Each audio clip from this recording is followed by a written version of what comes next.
bro. Ndashaka kwibariza gatoya.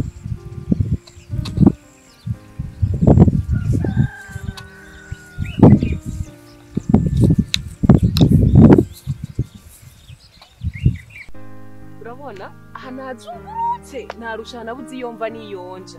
Nukuri nagomba kugusaba umfashe ikintu kimwe kuri zo kuko ndagusabye nukuri zo umfashije. Vuga ndakumva. Urabona musaza nukuri ndagusabye ntunyirengagize ko aha ndagowe ibibazo byinshi imana. Nukuri ndakwinginze ufashe. Nagomba ndangire kumuganga uzobukoze. Anavurira haje. Apana kumuganga nyene ujya kwivura. Urumva umupfumu narinda mukine agira ibyo afashije mani. Uzobukoze nukuri ndagusabye. Uvuze? Umupfumu hadagowe je umugabo yarantanye n'inzu. Mbeza sister. Wewe wangu yaje niko ndasohoka, sivi? Niko ndamumara yiwande niryohe numva ndi pose, ndi alezi. Pose nanje vyibazo vyiwande. Yumviriza, sivi? Wangu mumara yiwande ndi pose, ndi alezi.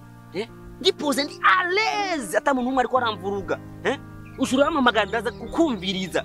Ukumbwira ibintu by'ubugugu bitagiriye funca. Nyereka hanu gayi wanje handise yuko ni gendo ndera hanu harabafumu. Nyereka.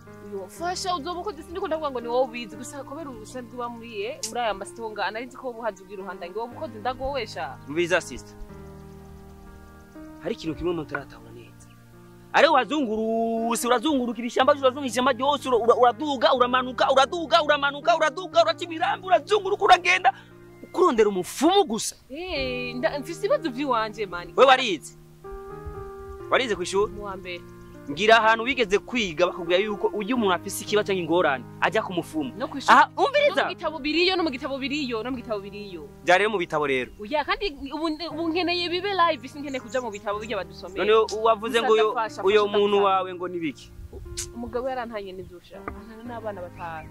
Birangiye ku mufumu kugira ngo ako gakecuru kantwaye mugabo wanje agaruka hanirirwa ndafuha mpaka. Sister. Jengo ndakubwira ikintu, sivyo? Kandi unyumvirize, shishaka yuko mvurugira umunsi wanje. Singene kumvugira umunsi wanje. Uri kazamani, umuntu akora ko dutangwa. Apana kunyitamani, inyita idi best. Sivyo? Idi best. Best. Nuno bangira umunsi wanje. Sasa jewe ibintu by'abafumu ntubimbwiye kuko umufumu nta bushoboza afise. We namba umugabo wawe mugutwaye byose bavuga ati nubugombe bw'Imana kugira bishike bisigura yuko wifashije.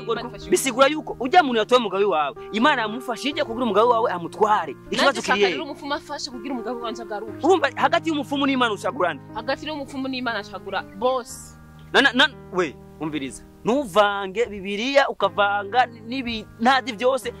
Umufumu nta nguvu afise. Umufumu nta mbaraga afise. Umufumu nta kimwe n'ububeshi.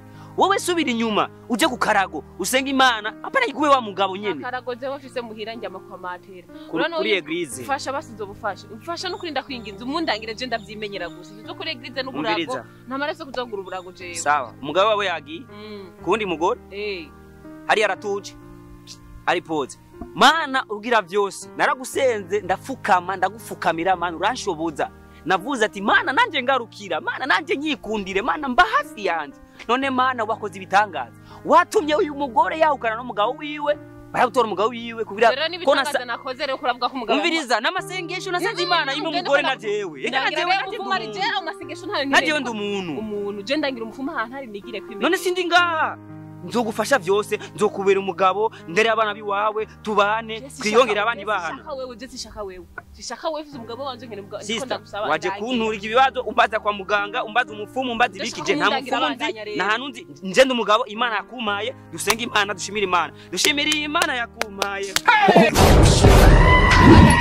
umviriza sister jewe vraiment ntakubesha bavuga ati Imana yaremye umuntu mushusho rya muri umwanya ufasha Imana mu kanigo kuko ndi Imana urandangira ntundangira umviriza sisi umviriza kwanza sisi umbwire urandangira ntundangira reka sibintu byo kugwana urucusa kandi ibiri kurakora usanga ndi umugabo yahunze mu ndakugiye urahandangira umwana w'umugore yofata umuhungu akamwambura impunzi ko umugabo wawe munzu hari kibazo kandi biraboneka kugira umugabo wawe atura undi mugore ni ibinyene asho gufata umuntu mwibarabara yatumwe n'Imana kugira mubane ukacumufata uko mwizoze none umugabo wawe waramdangira ndangira we Genda kazemani ndakubwiye ndangira ku mupfumu ndamukurangira mugabo umenye yuko je cicaha je sindatemeye none imana yakumwe sindi umugabo jewe nagutumye undangira ivyo vy'icyaha akabagabo ndagafise akavyara kose kari ngaho sinkeneye wowe ndakubwiye nsaniraho ndiko ndakubwira ndangira gusa nigira uranjana ntujana